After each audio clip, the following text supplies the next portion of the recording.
All right, so I'm joined by Goodman, and literally was just 4 or 5 weeks ago that you actually had reached out to me and you said, "Yo, Nick, I have a legend I want to link you up with for an interview." So before I even know who it is, I'm pumped. And then you let me know it's the legend Prince Markee Dee, so I'm super excited. And then we find out that tragically we lost him one day before his 53rd birthday. So clearly I'm devastated. I don't get my chance to talk to him, but even more so, I'm devastated the world lost yet another legend so young. Karan, tell me about your friend, Prince Markee Dee. Yeah, once I want to just say, my condolences go out to his family, all his peoples, man. Rest in peace to Prince Markee D, man. Fat Boys, super duper legend, man. Loved by the whole hip hop community. Just an all around good dude, you know, just a good human being. But I first met Prince Markee D back around '93. We had a little small part in this movie named Who's the Man, by Dr. Dre and Ed Lover that used to be on Yo MTV Raps. So they had like this huge movie premiere party in Manhattan, and I met him there, man. He was a super cool dude. You know what I'm saying? Always show love, just an all around good dude. And then it's crazy because after that, coincidentally, I had ran into him again when I was working with Trackmasters and Steve Stout up in Bearsville. They had a studio up in Bearsville, New York, upstate. That's like near Woodstock, where they have the huge Woodstock event every year or whatever. I don't know if it still goes on till this day, but it's up around that area, like super duper in the woods. But we was in the studio up there, and he had an artist that was signed to him named Al West from Brooklyn. And, Trackmasters had Prince Markee D and Al West working with them, with all their projects. So it's crazy because he actually was working with 50 Cent too. You know what I'm saying? Like I said, Al West Really? was his man that was, the producer underneath of him. So, Prince Markee D was working on 50 album, Power of the Dollar. You know what I'm saying? He was working on a bunch of other stuff with Trackmasters. Like he made Real Love for Mary J. Blige as well, because a lot of all those people in that circle, they come from the whole Uptown Records wave or whatever. Rest in peace, Andre Harrell. You know what I'm saying? But a lot of them after the Fat Boys, was over with or whatever. A whole new wave had came in, but he kept himself relevant as a producer, and then everybody loved him as a person, already. So, the door was always open for him in the music industry. You know what I'm saying? But he was a hell of a producer, hell of an artist. You know what I'm saying? Hell of a person, man.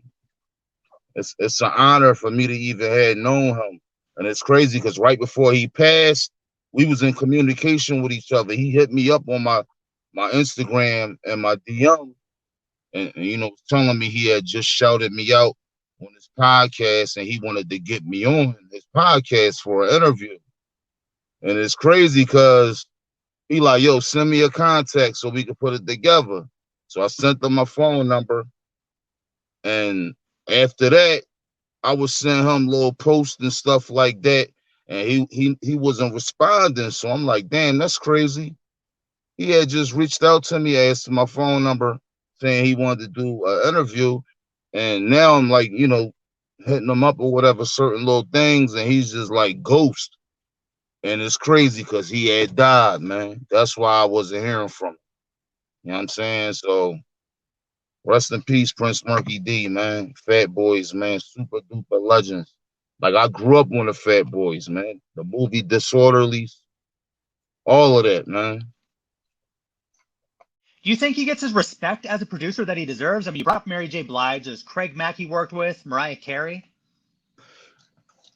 No, the reason why I don't think he got the respect that he deserved as a producer is because he was low key with it. He was real humble. He wasn't like all out there with it. You know what I'm saying? Like he was doing this whole music thing out of love. It was a passion of his. he wasn't even necessarily looking for the fame and stuff like that. He really loved to do music.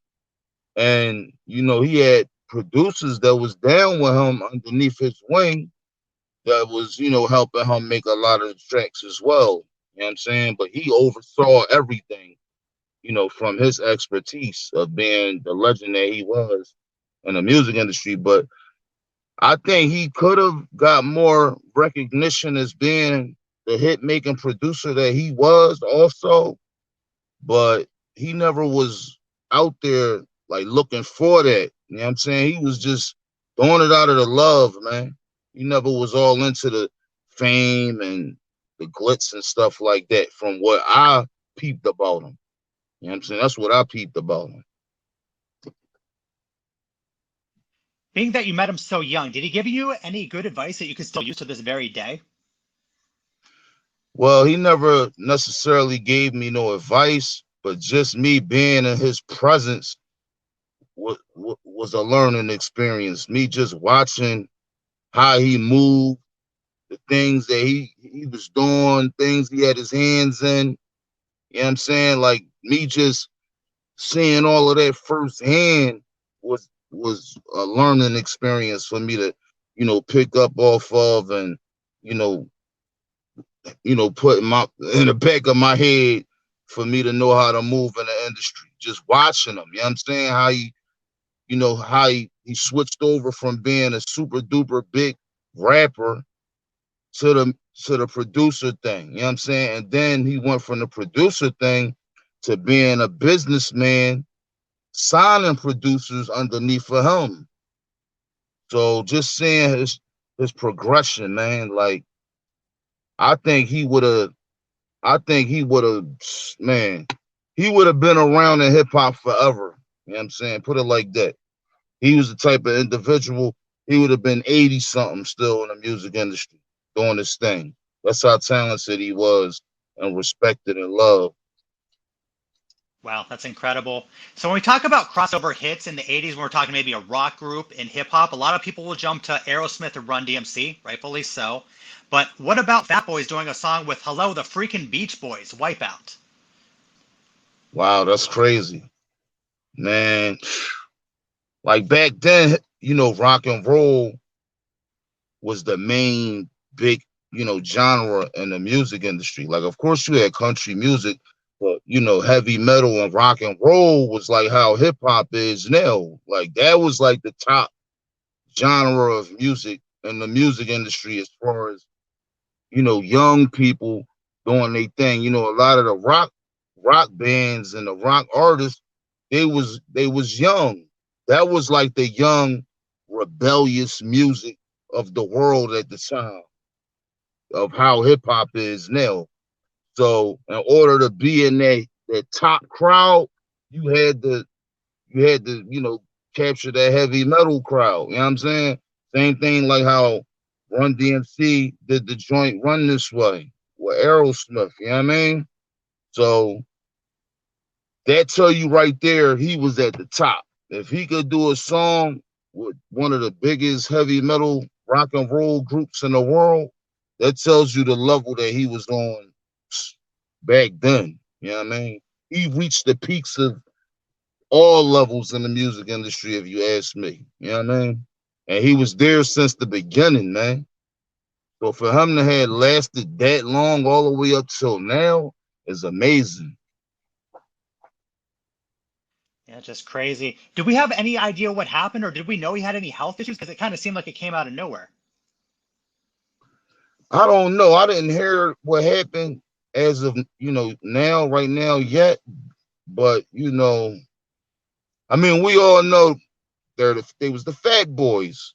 Like not trying to clown or nothing like that, being disrespectful, but they were heavy set overweight guys. I mean, the other one, I forgot his name. I just seen his Instagram page and he got muscles and everything. He looked like a straight up trainer or something. But the other two never got a chance to get on that real health kick. The one that was the beatboxer, I forgot his name, but he passed away from a heart attack years ago first. So I'm not I believe that sure. was in '95. So young. Yeah, I know.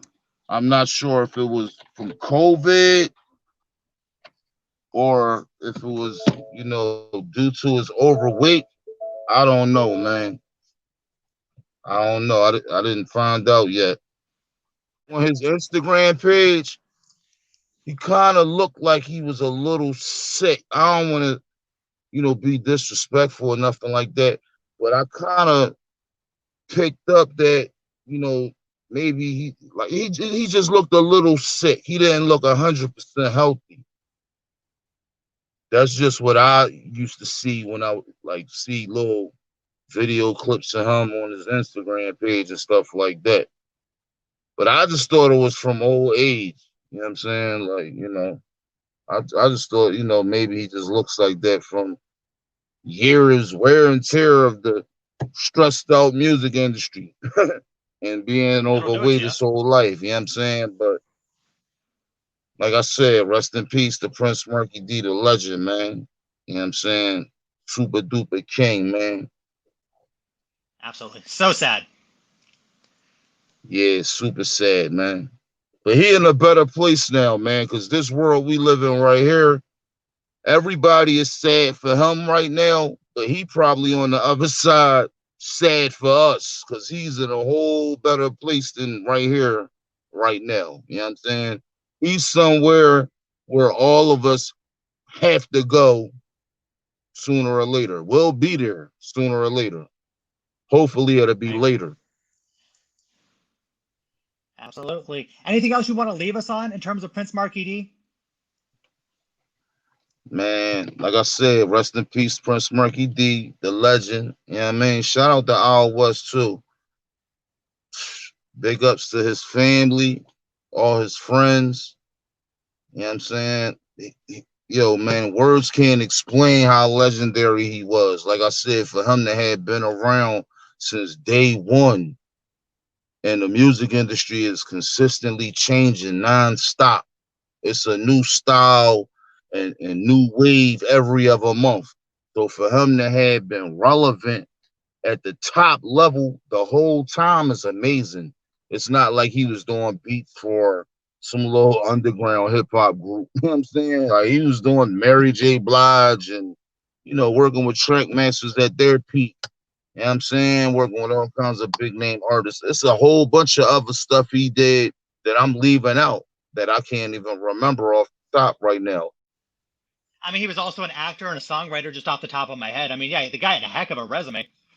Yeah, man. Like I said, the movie Disorderlies, he was a hell of an actor, man. I used to watch Disorderlies like a real movie. Not saying it wasn't a real movie, but they weren't real actors. They were hip hop, artists from the hood, from Brooklyn. So for them to have come straight off the streets of Brooklyn to the movie screen and look just as professional as the rest of them doing movies, all the major actors was amazing, man. Like he just was a star all around, man. All around a star, a special soul. Yeah, rest in peace, Prince Markee Dee, man. Shout out to the Fat Boys forever, man. Shout out to my dude Nick too, man. The legend, the new up and coming legend, Nick. Off the radar, baby. Thank you, sir. Thank you so much for your time. No problem, Nick.